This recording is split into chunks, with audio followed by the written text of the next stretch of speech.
Pero ahora de pronto, cuando Jesús se muere, la gran cortina se parte a la mitad, no del suelo hacia arriba, no por manos de hombres, sino de arriba a abajo, por las manos de Dios.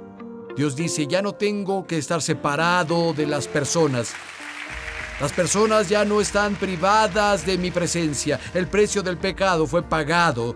El trabajo fue hecho de una vez por todas. Jesús es el sacrificio máximo, final y total por toda la humanidad. Hay muchas preguntas con las que nos enfrentamos a diario. Todos buscamos respuestas que harán una verdadera diferencia en nuestras vidas. Es difícil imaginar que esas respuestas están justo frente a nosotros.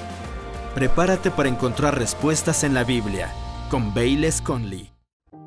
Hola, gracias por acompañarnos en la transmisión. Sabes, de vez en cuando te encuentras con una historia totalmente fascinante en la Biblia. Todas son grandiosas, todas están llenas de verdad, pero a veces te encuentras con algo que parece que brinca a ti y te habla profundamente. Lo que voy a compartirte ahora es una de esas secciones de las Escrituras que me brincaron a mí y que tiene lugar en la colina donde están las tres cruces. Un impresionante diálogo tuvo lugar y obtenemos información, claro, no solo de nuestro Salvador y su corazón, también información de la humanidad. ¿Y dónde están muchas personas con sus actitudes hacia Dios y sobre Dios? Oye, toma una Biblia y prepárate, vamos a la palabra. Quédense al final del programa para recibir palabras de inspiración del pastor Bayless. Voy a compartirles, no por mucho tiempo, sino unos minutos hoy. Y si tienen la Biblia, pueden abrirla en Lucas 23, si no tal vez pongan las Escrituras en la pantalla. Y para retomar la historia, Jesús ya fue arrestado. Fue llevado ante el gobernador romano Poncio Pilato y después de examinarlo, dice, no encuentro culpa en él. Pero la multitud está gritando una y otra vez, crucifícalo, crucifícalo. Y finalmente Pilato cede y entrega a Jesús, cede a su demanda y entrega a Jesús para ser crucificado. Y en vez de liberar a Jesús, él libera a uno llamado Barrabás. Él era un hombre condenado a muerte por incitar el caos y haber cometido un homicidio. Y Jesús es crucificado en vez de él. En Lucas 23, verso 32, dice, también llevaban a otros dos criminales junto con él para ser ejecutados. Cuando llegaron al lugar llamado el Calvario, lo crucificaron allí y a los criminales, uno a su derecha y otro a su izquierda. Había tres cruces en el monte Calvario. Y quiero hablarles este día por unos minutos sobre estas tres cruces. Las palabras que intercambiaron entre ellos al colgar ahí nos dan un poderoso mensaje. Primero, vamos a ver al mofador. Verso 39, dice uno de los criminales, allí colgados, lo insultó. ¿No eres tú el Cristo? Sálvate a ti mismo y a nosotros. No siente remordimiento por los crímenes que cometió, solo grita insultos a Jesús. Si eres el Cristo, si eres el ungido, si eres el poderoso, sálvate. Bájate de la cruz y bájanos. Haz un milagro. Es la imagen de algunas personas. No tienen humildad, no reconocen su pecado y en lugar de eso, se burlan y rechazan a Dios porque Él no los obedece. No responde de la forma en que ellos creen que debería en una dificultad temporal o no previene que alguna tragedia pase y lo culpan y tal vez incluso lo maldicen. Recuerdo que escuché una entrevista de un famoso artista. Me atrevo a decir que todos aquí saben quién es esta persona. Y la persona que lo entrevistaba le preguntó si tenía creencias religiosas y le preguntó, ¿crees en el cristianismo? ¿Crees en algo? Y él, muy convencido, dijo, no, rechazo a Cristo y rechazo lo que dijo. Y el reportero dijo, ¿por qué es eso? Y él contó una historia de algo trágico que pasó cuando era pequeño. Y como había orado y pedido ayuda, y la ayuda no llegó cuando la pidió ni en la forma que la pidió, así que su respuesta era rechazar del todo a Cristo y rechazar del todo a Dios. Ese criminal en la cruz del que leímos es como algunas personas que no han podido ver que el pecado de la humanidad causó tanto directa como indirectamente todo el quebranto y todo el dolor en el mundo. También tenemos un adversario, dicen las Escrituras, el diablo, cuya agenda total consiste en robar, matar y destruir. Y a través de su muerte en la cruz, Jesús nos dio una solución para el problema más grande del hombre. El hombre dijo, sálvate y sálvanos. Bueno, Jesús no necesitaba salvarse, pero nosotros sí. Y era exactamente lo que estaba haciendo. Al morir en la cruz, Él proveyó la salvación. Con su muerte resolvía el problema más grande de la humanidad. Y sí, Dios lo hace por su gracia, como muchos lo hemos experimentado. Yo puedo atestiguar que lo he experimentado muchas veces. Dios lo hace por su gracia, interviene y hace maravillas temporales en este mundo. Se involucra en los asuntos de nuestras vidas y hace cosas sobrenaturales y entonces se vuelve real. Pero la imagen completa es que a través de la muerte de Cristo, Él puso en movimiento el plan de Dios para arreglar todas las cosas. Se encargó de nuestra necesidad más grande, que es la redención de nuestras almas eternas. Pasamos a la segunda cruz y ahora vemos al penitente. Verso 40. Pero el otro criminal le reprendió. ¿Ni siquiera temor de Dios tienes, aunque sufres la misma condena? En nosotros el castigo es justo, pues sufrimos lo que merecen nuestros delitos. Pero este hombre no ha hecho nada malo. El otro criminal contesta y dice, mira, estás bajo la misma condena y hemos recibido una recompensa justa por nuestros actos. Y saben, en verdad, todo el mundo está bajo la misma condena porque todos pecaron. Y la paga del pecado es la muerte, la Biblia dice. Y preguntó al otro, ¿no temes a Dios? ¿No tienes miedo de ir a la eternidad con la culpa de tus pecados colgando de tu cuello como una piedra?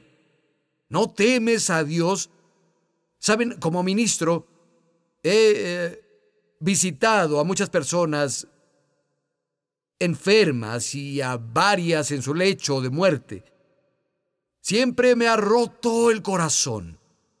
En esas raras ocasiones, cuando encuentras a alguien que está moribundo, la muerte puede estar a un respiro, a una hora, y descubro que alguien está endurecido en su cinismo y rechaza a Dios. Eso siempre me ha roto el corazón. Y siempre me he preguntado cuántas oportunidades habrá tenido. ¿Cuántas veces habrá dicho que no? ¿Cuántas veces se habrá burlado? Porque francamente el endurecimiento del corazón no pasa en un momento. Es por una acción repetida, un rechazo repetido, una y otra vez. Dios toca la puerta y no la abre, toca la puerta y no la abre. Y algunos en su último aliento solo quieren las cosas a su manera. Dios, si quieres que crea en ti, entonces necesitas pasar mi prueba. Necesitas bailar a mi ritmo, pero si bailas, entonces no me molestes. El segundo hombre dijo, en nosotros el castigo es justo, recibimos la recompensa de nuestras acciones. Para ser absueltos, debemos reconocer nuestra culpa.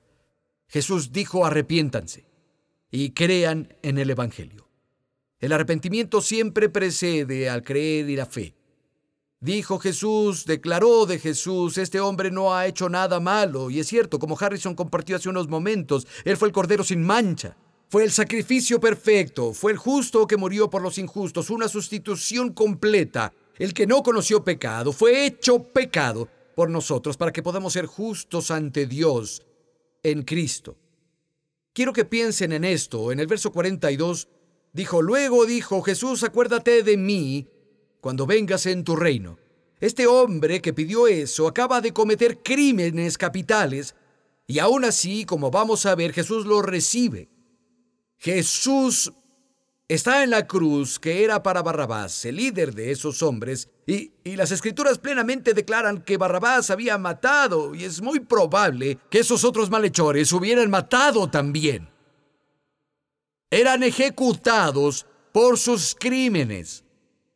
Este hombre no podía restituir ni vivir una vida cambiada. Él no podía hacer buenas obras. No podía ayudar a los pobres o apoyar a las viudas. No podía hacer nada por cambiar su pasado o rectificar sus errores pasados. No estaba en posición de hacer nada sino morir. Él no podía cambiar su pasado, pero podía dejar que Jesús cambiara su futuro. Y amigos, la salvación es por gracia a través de la fe y no por obra, según las Escrituras. Aquí está la fórmula para la salvación: por gracia con fe más 0. Algunas personas tienen dificultades con la idea de la gracia. Piénsenlo. Como dije, este hombre, quien conoce la extensión de sus crímenes, él reconoce su propia culpa. Dice: debo ser ejecutado por lo que hice. Merezco esto. Pero aún así, al siguiente respiro, dice: Señor, recuérdame. Es algo impresionante. Tenía una amiga, de hecho mi esposa y yo la teníamos. Ella trabajaba más que cualquier otra persona que conozca, al punto de estar exhausta. De hecho, un mínimo para ella. Mínimo trabajaba 70 horas a la semana. Muchas semanas trabajó 90 horas, a veces 100 horas a la semana. Nos dijo, nos comentó, semana tras semana, mes tras mes, año tras año. Ella tenía a cargo una oficina internacional y tal vez hacía el trabajo de 3 o 4 personas fácilmente. Y recuerdo que me senté con ella. Janet y yo hablamos con ella porque había algo que ella la hacía sentir que tenía que hacer tanto y estar en la cima para probar su valor. Y durante esta conversación, ella se abrió y comenzó a llorar y dijo: ¿saben? Sé por qué soy así.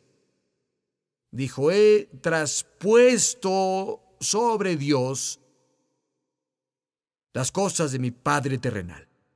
Mi padre era un hombre iracundo y nunca hacía suficiente para complacerlo. Compartió algunas cosas que su padre hacía y él no era un hombre agradable, pero nunca estaba complacido, jamás.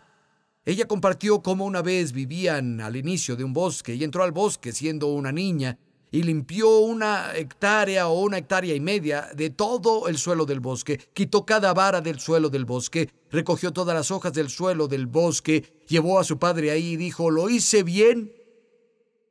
Él se dio la vuelta y volvió a su casa. Y ella tomó eso y lo traspuso en Dios. Nunca puedo complacerlo, nunca hago suficiente, tengo que trabajar y tengo que sacrificarme para probar mi valor. Amigo, nunca podemos hacer suficiente. El hecho es que Dios está complacido con nosotros en Cristo. Él vio a Jesús y dijo: este es mi Hijo amado, en quien tengo complacencia. Y las Escrituras dicen que somos aceptados en el amado. Es por gracia, no es por nuestras obras. Ahora vamos a la tercera cruz.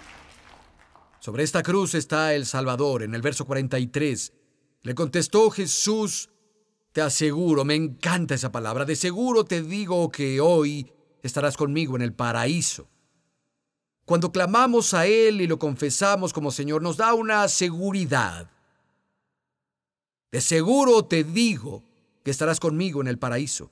Nos da la seguridad de que somos salvados, que tendremos una eternidad con Él, que nuestra eternidad está asegurada. ¿Y cómo hace eso? Romanos 8:16 dice: el Espíritu Santo es testigo con nuestro espíritu de que somos hijos de Dios. Dice lo mismo en 1 de Juan: sabemos que Él mora en nosotros y moramos en Él por el Espíritu. que nos fue dado. Amigo, puedes estar seguro que sabes que eres salvado. En el libro de Hebreos dice que nos dio la seguridad al tener una conciencia limpia. Y francamente no sé cómo hace eso, solo sé que lo hace. La sangre de Cristo puede incluso limpiar una conciencia culpable. Algunos, su vida está tan llena de vergüenza.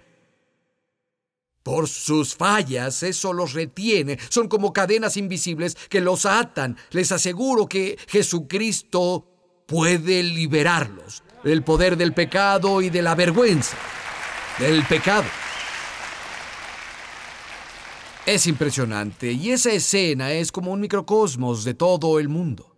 Todos estamos bajo la condenación del pecado. Las Escrituras dicen en el libro de Romanos que todo el mundo es culpable delante de Dios.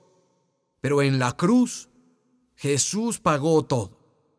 Y la cruz está como el punto de enfoque de nuestra salvación, pero hay otras dos cruces en ese monte que representan a la humanidad. ¿Cuál eres tú?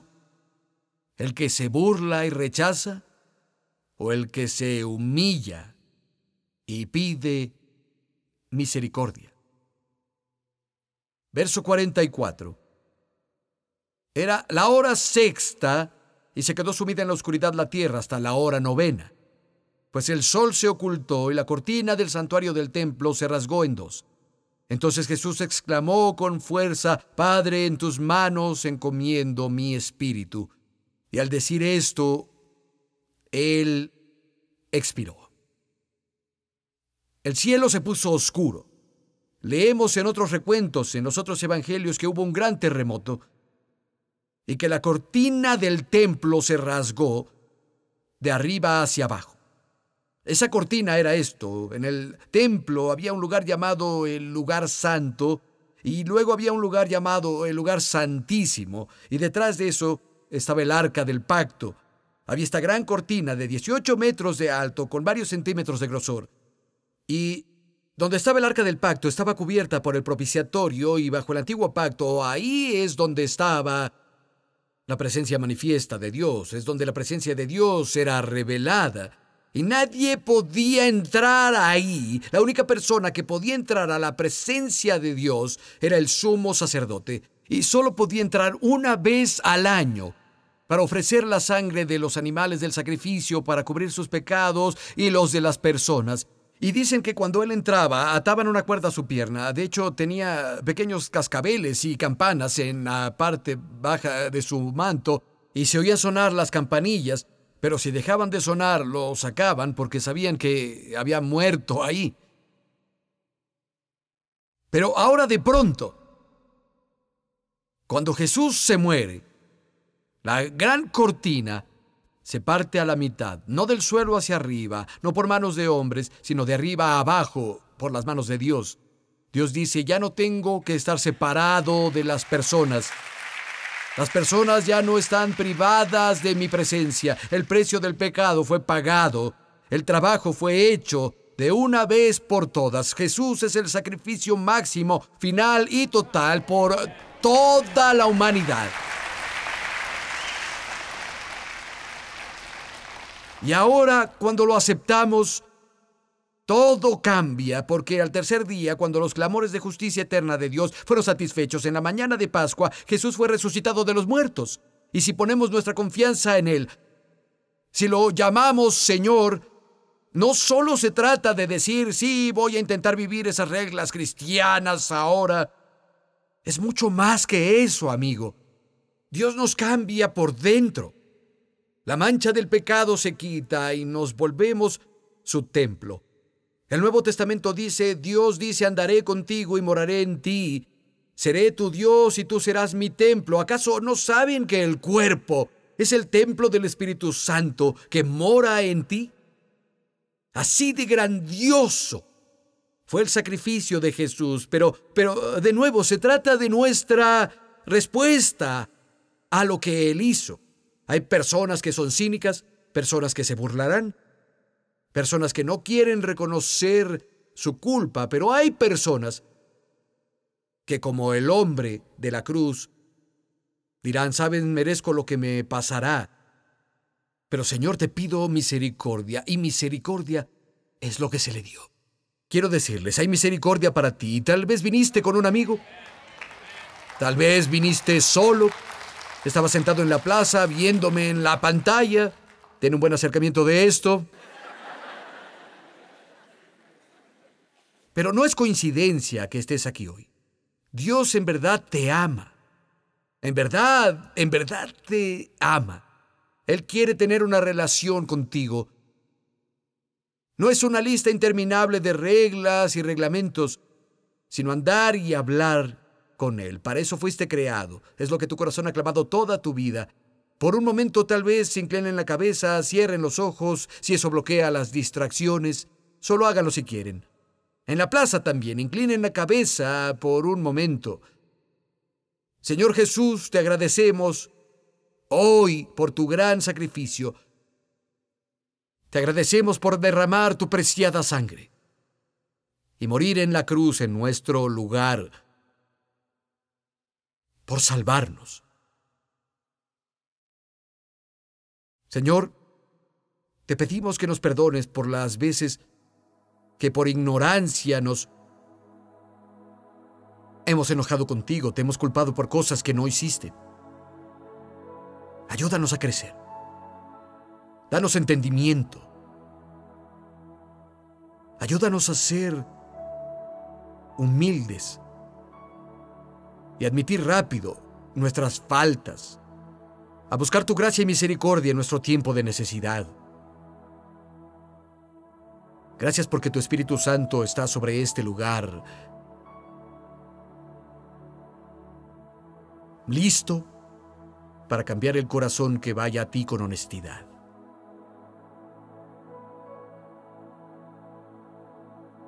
Si estás sentado aquí o sentado afuera o tal vez viendo esto por otros medios, en tu casa o donde puedas estar, te guiaré en una oración simple. En esta oración vamos a confesar el señorío de Jesús y recibiremos su misericordia que nos dio gratuitamente. Si le pones el corazón a estas palabras y le hablas a Dios, creo que Él te va a alcanzar. Todos aquí y afuera, pongan la mano en el corazón ahora. Dios te ve. Es hora de ponerse serios con Dios. Oren después de mí. Oren, querido Dios. Vengo a ti ahora. Pongo mi confianza en tu Hijo, Jesús. Creo que murió en la cruz para pagar por todos mis pecados. Creo que fue resucitado de los muertos. Jesús, te confieso como mi Señor. Desde este momento en adelante, todo lo que soy y todo lo que tengo, lo pongo en tus manos. A donde sea que me guíes, te seguiré. En tu nombre oro. Amén.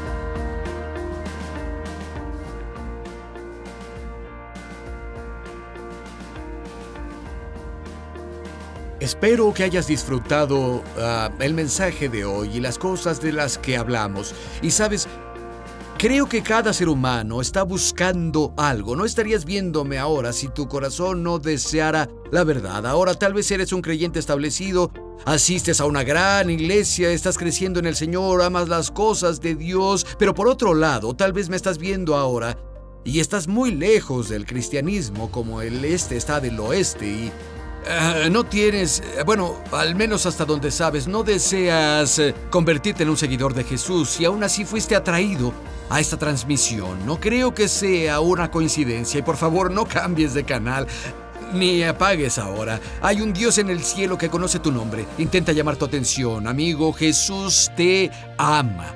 Abre tu corazón a Él hoy. Y ahora, un mensaje inspiracional del pastor Bayless Conley. Hola. ¿Sabes?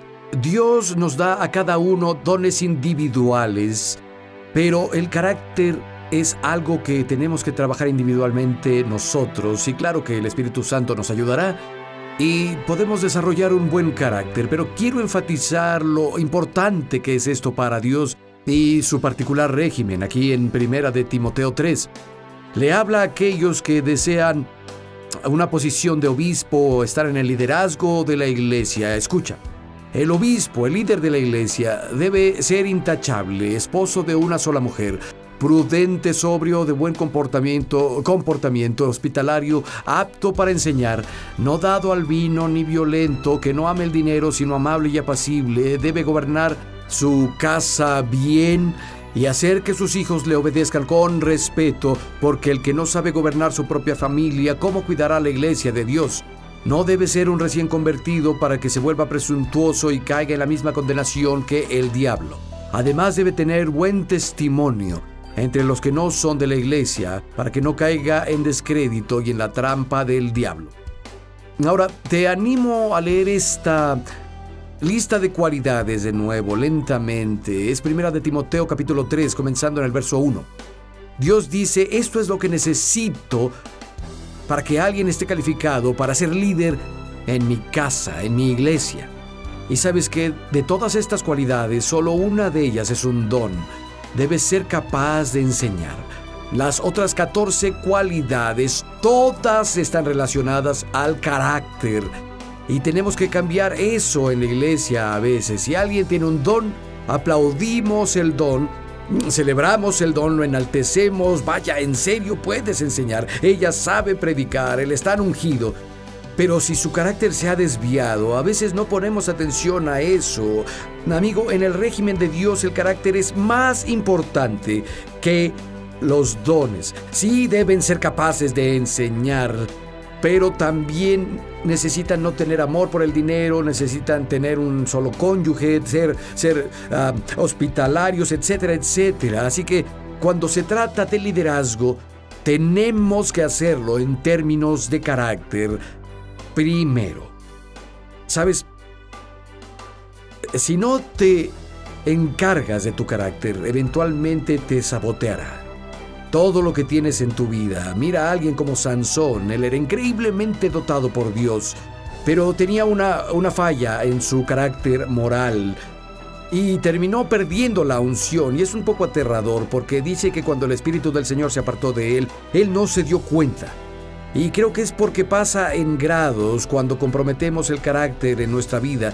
La mano de Dios, la bendición de Dios comienza a dejarnos en etapas. Dios trata con nosotros y trata con nosotros, pero si no nos arrepentimos y nos encargamos de los asuntos de carácter, y sí, Dios es misericordioso, absolutamente. Y si nos arrepentimos, Él nos lava. Si confesamos nuestros pecados, Él nos perdona y nos limpia de toda injusticia. Pero un problema de carácter que es continuamente descuidado, continuamente ignorado, empeorará y al final hará que la persona se autodestruya. Y hoy quiero animarte a no solo desarrollar el don que Dios puso en ti, sino a desarrollar tu carácter también. Si lo haces, no solo podrás ser flor de un día, podrás triunfar y llevar fruto para la gloria de Dios por mucho tiempo. Dones y carácter. Gracias por ver Respuestas con Bayless Conley.